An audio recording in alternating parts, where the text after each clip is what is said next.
종부세를 최대 80% 깎아주니까 걱정하지 마라 라고 이제 국토부에서 얼마 전에 발표가 나왔는데, 사실 여기에 대해서 더 문제가 있을 수 있는 게 바로 이 재산세거든요.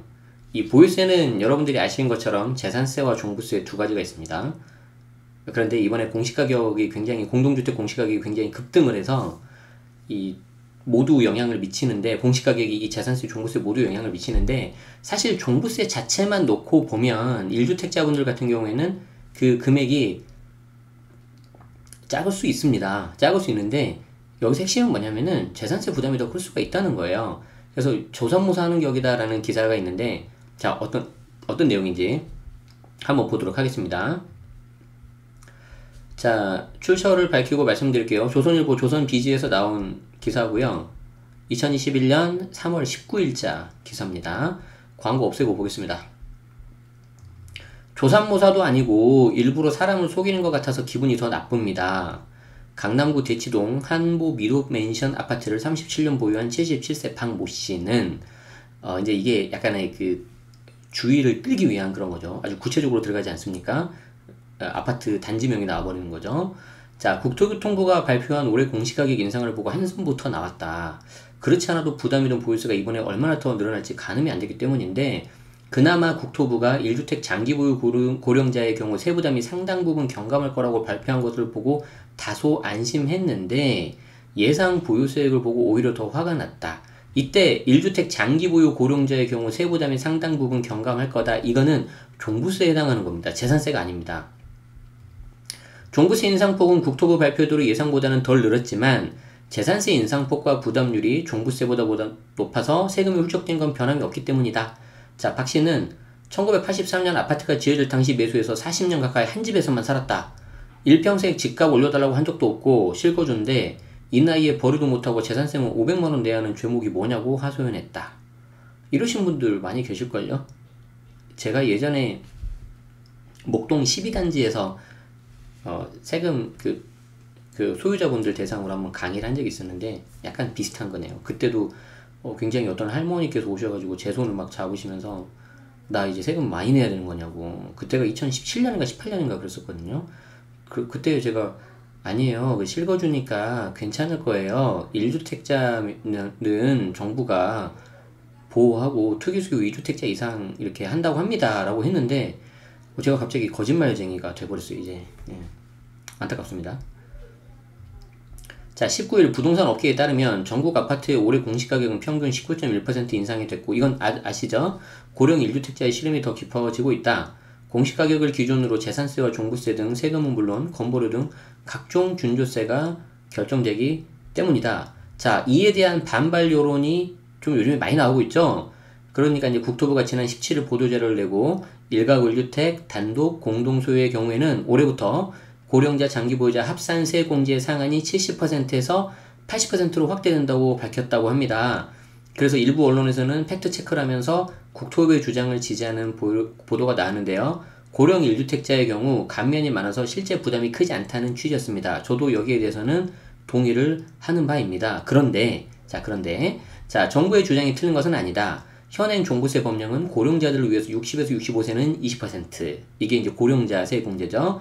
65에서 70세는 30%, 70세 이상은 40%만큼 세공제를 적용한다. 장기 보유자는 5년 이상 20%, 10년 이상 40%, 15년 이상 최대 50%의 추가 공제가 되는데, 두 공제를 중복해서 적용받으면 맥스 40하고 50을 돼서 90까지 가는 건 아니고 최대 80%까지 공제받을 수 있다고 합니다. 제가 이 기사를 가져온 건 이제 여기서부터입니다. 자, 하지만 이 때문에 세금 부담 증가가 미미하다는 것은 절반만 진실이라는 게 전문가들의 분석이다. 실제 보유세의 상당 부분은 종부세가 아닌 재산세가 차지하기 때문이고, 재산세 증액분을 고려하면 소득이 없는 대다수의 고령 1주택자들의 세부담이 여전히 큰데도 마치 엄청나게 깎아주는 것처럼 홍보하고 있다는 게 전문가들의 지적이다. 네. 자, 그러면 구체적인 사례를 한번 볼까요? 자, 우병탁 신한은행 세무사님이시죠? 자, 앞에 소개된 박씨가 소유한 대치동 한보 미로맨션 아파트 전용 128제곱미터, 전용 128이기 때문에 평수는 꽤 큰 겁니다. 자, 보유세를 계산해보니까 박씨가 부담해야 될 종부세는 지난해 147만원에서 205만 원 정도로 58만 원 정도 늘었다. 이것만 놓고 보면 정부 말이 틀린 건 아니라는 거예요. 자, 그런데 재산세는 399만 원에서 489만 원으로 90만 원 가까이 증가했다. 이 집의 공시가격은 지난해 20억 5,100만 원이었는데 올해 23억이 됐다. 전체 보유세 중 재산세 비율은 48% 안팎으로 18% 수준의 종부세 비율보다 30%포인트 가까이 높다. 바로 이거죠. 예. 20년 전 목동 신시가지 아파트 7단지, 저는 아까 12단지라고 그랬죠. 전용 101.2제곱미터를 매수해서 실거주한 63세의 양천구 김모씨도 사정은 비슷하다. 공시가격이 지난해 13억 6,600만 원에서 올해 15억 7,700만 원이 된 이 아파트가 종부세는 48만 원에서 95만 원으로 35만 원 정도 늘었는데 재산세는 245만 원에서 315만 원으로 70만 원 정도 올랐다. 전체 보유세 중 종부세 비율은 10에서 15% 수준, 하지만 재산세 비중만 50% 차지한다는 거죠. 나머지는 도시지역분 재산세 등. 재산세를 구하고 나면 뒤에 이것저것 딸린 게 있어요. 그래서 이게 이제 또 붙는 거고, 전체 보유세 중에서 재산세만 50% 차지한다는 거죠. 여기에서 이제 재산세가 70만원 겨우 오른 거 가지고 뭐 그러느냐 그러시면은 조금 곤란할 수가 있는 게, 지금 이분들은 대부분 지금 은퇴하신 분들이잖아요. 아까 여기 70대셨고 이분은 63세셨고 그렇잖아요. 이분들이 별도 소득이 없는데 자기들이 없는 소득에서 연금 같은 거 좀 받으실 수 있고 그동안 저축해 놓은 게 있는데 매년 이렇게 몇백만 원씩 나간다. 이거 크죠. 꽤 크죠. 65세 양모 씨가 10년 전 은퇴하면서 보유 실거주하기 시작한 지 잠실 나옵니다. 잠실 리센츠 전용 124제곱미터는 이제 48평이죠. 지난해 15억 9,600만 원이었는데 공시가격이 올해는 18억 2,900만 원 뛰었다. 양 씨가 내야 될 보유세 중에서 종부세는 130만 원에서 218만 원으로 90만 원가량 늘었고, 재산세는 309만 원에서 370으로 65만 원 늘었다. 여기는 종부세가 좀 더 늘었네요. 그쵸? 이 사례는 종부세 감면이 그나마 도움이 됐지만 재산세 비중이 훨씬 더 큰 것은 마찬가지라는 거죠. 그러니까 점핑된 금액만 놓고 보면 종부세도 90만원, 재산세도 65니까 이게 착시 현상이라는 거예요. 절대 금액으로 보면 재산세가 375만원, 종부세 218만원이라는 거죠. 왜 이런 일이 발생을 할까요? 왜 이런 일이 발생을 할까? 당연히 공시가격이 올라서 그런 거죠. 공시가격이 올라서 그런 거죠. 자, 먼저 재산세 봅시다. 재산세는 어떻게 구합니까? 해당 주택의 공시가격이 있습니다. 그리고 여기에 공정시장 가액 비율을 60%를 곱해요. 그리고 여기에서 세율을 곱합니다. 자, 그럼 이번에 공시가격이 많이 올랐잖아요. 그쵸? 자, 그런데 여기 예외가 있죠. 이것도 한번 저번에 기사에서 짚어드렸는데 저는 그렇게 정부에서 하면 안 된다고 저는 생각을 하는데, 공시가 6억 이하 집은 특례세율을 적용을 합니다. 그래서 0.05%포인트를 이렇게 낮춰요. 그러게 되면은 재산세가 조금 낮아지거든요. 몇만 원. 그래서 재산세 부담이 없다라고 하는데 그건 거짓말입니다. 21년에서 23년 3년만 이렇게 해주는 거기 때문에 이 뒤에는 어떻게 될지 모른다는 거예요. 그러니까 한시적으로 이렇게 좀 충격을 완화하기 중에서 이 세율을 어떻게 보면 조정을 해가지고 재산세를 낮춘 것이지, 근본이 되는 이 공시가격 자체는 올랐기 때문에 나중에는 재산세가 엄청 오를 거예요. 6억이어도. 엄청까지는 좀 아니지만 이제 온몸으로 그걸 다 받을 거란 말이죠. 자, 종부세도 볼까요? 종부세는 공시가격에서 6억을 빼주잖아요. 차감을 해주잖아요. 그러니까 여기서 6억을 안 빼줘버리면은 보유세, 재산세 그냥 똑같은 거 나와버리는 거예요. 그렇기 때문에 그거는 좀 이중과세가 될 수 있죠. 그리고 여기에 이제 공정시작 가액비율을 곱하는데 올해 95%지 않습니까? 계속해서 80, 85, 90, 올해 95, 그리고 내년에 100 이렇게 오르잖아요. 그러니까 이 말은 집값이 똑같다고 해도 내년에 종부세 또 오른다는 거죠. 그리고 여기에 이제 세율이 들어가는 거 아닙니까? 근데 이 세율도 조정지역 2주택, 그리고 총주택 3주택 같은 경우는 중과가 들어가잖아요. 자, 그러면 여기 보세요. 여기 있는 공시가격은 여기 있는 공시가 같은 집이잖아요. 아까 나왔던 사례에 나왔던 목동 신시가지, 그리고 아까 그 강남에 있는 거, 그리고 잠실 리센츠 똑같단 말이에요. 그러면 얘도 오르고 얘도 올랐으니까 당연히 재산세도 오르고 종부세 오르는 거예요. 이게 맞는 거예요. 자, 그런데 재산세에 있어서는 6억 이하에 대해서는 세율을 좀 낮춰줘가지고 어떻게 보면 좀 달래고 있고, 종부세 같은 경우에는 여기에 이제 1주택자 장기 보유 그리고 고령자 이 경우에는 세액공제를 해가지고 조금 줄여준다는 거죠. 그런데 이 기사의 핵심은 뭐였냐면 결국에는 재산세 비중이 더 높아서 세부담이 너무 크다. 지금 이런 거거든요. 자, 박원갑 수석 전문위원은 재산세가 전체 보유세의 60에서 70% 달하는 주택도 있다. 그러니까 지금 계속 언론의 중심이 종부세로 가 있는데 그게 문제가 아니라는 거죠. 재산세가 어떻게 보면 더 크다는 거죠. 종부세가 보유세의 상징인 듯 인식돼서 종부세를 주로 거론하지만, 여기 나오죠? 진짜 문제는 재산세다. 자, 그러면서 종부세 감면 제도가 있다지만 공시가격이 올라가면 재산세 자체가 늘어나 발생하는 부담이 있다. 이제 이거 이해하시겠죠? 종부세 감면 제도가 있다지만 공시가격이 오르면 재산세, 종부세 다 오릅니다. 그리고 지금 사례에 나온 거는 6억 이하 저가주택이 아니잖아요. 그러니까 온몸으로 이걸 다 받고 있는 거죠. 은퇴자들 가운데 상당수에 대해서 재산세를 경감해주는 방안도 고민해 봐야 한다. 라고 이제 의견을 제시를 하고 있습니다. 자, 종부세 경감 역시 특정한 경우에 한정됐다는 지적도 있다. 자, 우병탁 팀장은 아까 나왔던 그 세무사님이시죠. 70세 이상의 15년 이상 보유자들의 경우 정부의 얘기처럼 종부세 감면이 크다. 그러니까 몇몇 분이나 해당이 되시겠냐는 거죠. 자, 하지만 고령자라도 비교적 최근 집을 바꿨거나 오래 보유했어도 상대적으로 젊은 경우에는 종부세 부담이 만만치 않을 수 있다. 그러니까 정부에서 말하는 그 80% 세액공제를 최대로 받는 케이스가 굉장히 나이도 많아야 되고 오래 보유해야 되고 그렇게 해당되는 사람이 얼마나 되겠냐. 그 말이죠. 자, 익명을 요구하는 한 부동산 전문가는, 자, 정부가 종부세로 시선을 잡아두고 재산세로 증세를 펼치는 성동격서 전략을 택한 거 아니냐. 성동격서는 뭔지 아시죠? 동쪽에서 소리를 내고 서쪽에서는 막 이렇게 때리고, 그러니까 양쪽에서 막 정신없게 한다는 이거죠. 그러니까 지금 막 이게 어떻게 보면은 재산세가 어떻게 보면 진짜 더 폭탄인데 종부세로 막 하니까 사람들이 오 종부세 이렇게 보다가 실제 봤더니 여기 재산세가 딱 된다는 거죠. 그래서 이제 오랜만에 보는 한자 성어였어요. 옛날에 막 이런 거 한자 적고 막 외우고 하고 그랬었는데, 자, 이렇게 이제 말한 익명의 한 부동산 전문가도 있으시고요. 또 이어서 말을 하고 있습니다. 자, 징벌적 보유세로 인해서 이달 말부터 한 달 정도 매물이 나오긴 하겠지만 그 양이 많지는 않을 것 같다. 뭐 여기에 대해서는 제가 지난 영상에서 아주 충분히 설명드렸습니다. 자, 오히려 전세후 월세화를 통해서 세부담을 전가하는 속도가 빨라지고 보유세 부과 기준은 6월 이후 매물 잠김 현상이 더 심해지는 등 부작용이 커질 수 있다 라고 합니다. 자, 요거에 대해서 제가 조금만 설명 들어보죠. 여기서부터는 좀 제 개인적인 의견이에요. 틀릴 수 있습니다. 자, 보시면 지금 이제 조금 전에 나왔던 기사의 내용이 이거거든요. 중요한 게 이제 6월 1일이죠. 이때가 이제 보유세 과세 기준일이니까. 그리고 이제 현재 3월 아닙니까? 그러면 이제 현실적으로 요 사이에 절세 매물이 나와야 된다는 거예요. 자, 그럼 절세 매물이 많이 나올 거냐, 적게 나올 거냐?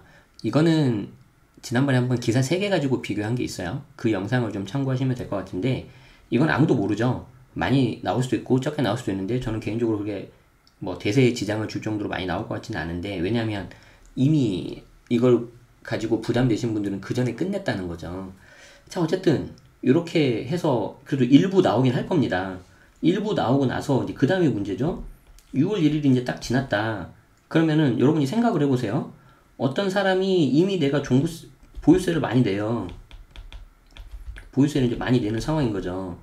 그래서 이제 이 사람이 할 수 있는 거는 매도, 증여, 등록, 임대주택 등록, 이 세 가지 방법밖에 없거든요. 자, 그런데 등록을 하려고 봤더니 아파트는 어차피 안 되고, 매도하려고 했더니 양도세 중과가 너무 비싸서 많이 나오니까 힘들고, 증여하려고 했더니 뭐 다주택자 공시가 3억 이상이면 취득세 12% 나오니까 그것도 그렇고, 어쨌든 좀 가능성이 좀 적단 말이에요. 자, 그리고 나서 이제 어차피 6월 1일 내가 보유세 맞아버렸잖아요. 자, 그럼 어떻게 될까? 6월 1일 보유세 맞았다고 여기 뭐 7월이나 8월 이때 팔까요? 안 그러죠. 어차피 6월 1일 딱 되면은 1년치 보유세 확정이 되고, 이게 내년으로 이렇게 돌아가서 1년은 이제 시간 번 거잖아요. 그럼 이 사람 입장에서는 어차피 세금 나가기 때문에 이제 느긋해지는 거예요. 에이씨, 어차피 이번에 세금 나가네. 1년 동안 한번 작전 좀 짜보자. 이렇게 되는 거죠. 그러니까 어차피 이제 돈이 나가니까 느긋해질 수 있다는 거예요. 그러면 이제 두 가지 중에 하나겠죠. 자, 보유하겠다. 보유하는데 실거주면 답이 없고요. 만약에 임차한다. 그럼 어떻게 될까요? 어떻게든지 이거를 뭐 전세로 올리든지 아니면 전세를 월세로 바꾸든지 월세면 월세로 올리든지 뭐 그 방법이지 않겠습니까? 자, 근데 1년 지났는데 아유 보유는 아닌 것 같아. 그럼 그냥 양도하자. 그럼 양도할 때 어떻게 나올까요? 어떻게든 다른 사람하고 좀 피해서 하지 않겠습니까? 같이 나오면 매물이 쌓이니까. 그렇잖아요. 그게 매도의 기술이지 뭐. 자, 그러면 예를 들어서 7, 8월에 몰릴 것 같다면 안 팔죠. 요 연말이라던가 그 다음 연도에 팔겠죠. 여기에 이제 고려해야 되는 게 합산과세도 고려하겠죠. 같은 연도에 팔면 두 개 더해져 버리니까. 그래서 합산과세, 양도세 중과 이런 것들을 고려하셔가지고 나올 거예요. 분산될 수가 있다는 거지 지금. 물론 이제 그게 분산을 하더라도 계속해서 적체가지고 쌓이면은 가격은 떨어져야 되겠죠. 근데 이제 내년에 내놨는데 이때 내놨는데 안 팔려. 그럼 두 가지 중에 하나예요. 가격을 더 떨어뜨리면서 내년 6월 1일에 팔거나 아니면 그냥 또 가거나. 그럼 이제 해당 물건하고 그 해당 그분의 어떤 보유하고 있는 자산, 투자 성향 이런 거하고 종합적으로 봐서 아마 달라질 겁니다. 네. 이렇게 나옵니다. 그래서 결국에는 이 보유세의 핵심은 재산세였고, 이 재산세는 저는 오히려 제일 염려되는 사람들이 6억 이하짜리예요. 6억 이하짜리들. 6억 이하 이분들은 어떻게 보면 약간 인위적인 방법을 통해서 지금 세율을 낮춰가지고 지금 약간 세금이 줄어들었단 말이에요. 그러니까 여러분들이 착각을 하시면 안 되는 거죠. 한시적으로 좀 봐주고 있는 거지 세금 자체가 줄어든 건 절대 아니에요. 그래서 그 부분은 좀 여러분들이 착각을 하시면 안 되고 6억 이제 본인들도 아마 나중에는 계속 공시가 오려면 6억을 넘겠죠. 그래서 23년 이후에도 6억 이하 집을 계속해서 특례 세율을 적용해서 재산세 감면해주는 거 정책할 수 있어요. 왜냐하면 이제 비판을 듣기 싫으니까 정부 입장에서. 자, 그런데 그러면 방법이 뭐겠어요? 다 6억 이하짜리를 없애버리면 되잖아요. 그럼 되는 거 아니에요? 그리고 그때 제가 한번 표 보여드렸었죠. 빠르면 25년, 장기적으로는 30년 같은 경우 되면은 공동주택 같은 경우에는 전부 다 시세 대비 90%로 맞춘다고 하더라고요. 그래서 그런 식으로 되다 보면은 6억 이하짜리도 점점 없어질 거다. 공시 가격도. 그렇게 될 것입니다. 자, 그래서 그런 부분들을 좀 보시면서 여러분들이 좀 계획을 세우셔야 됩니다. 아시겠죠? 그래서 내가 1주택자인지 다주택자인지 그리고 내가 이제 내 집 마련 이제 0에서 1로 가려고 하시는 분들이 있는지 그러면 이제 이런 것들 좀 고려하셔서 하시는 게 맞을 것 같습니다. 아시겠죠? 네. 어떠셨습니까? 네. 조금 최근에는 공시가격 관련된 기사가 좀 많이 나와서 해당 내용으로 좀 공유를 드리는데 좀 이게 좀 답답한 내용들 위주로 제가 좀 저도 공유를 해서 좀 죄송해요, 마음이. 그런데 제가 이제 텔레그램에서도 요즘에 기사 많이 공유 드리고 있는데 더 좀 속상한 기사들 많이 있죠. 지금 가장 핵심이 뭐죠? 공시가격 산정 기준이 지금 명확하지 않다는 거예요. 지금 현재 지자체에서도 정부 측에 지금 약간 이의 제기를 하고 있죠. 산정 방식을 말해달라. 그런데 안타깝게도 4월 5일까지 의견 제출받고 4월 말에 확정을 하면서 그때 이제 몇 개의 기초 자료를 내온다고 하니까 조금 안타깝습니다.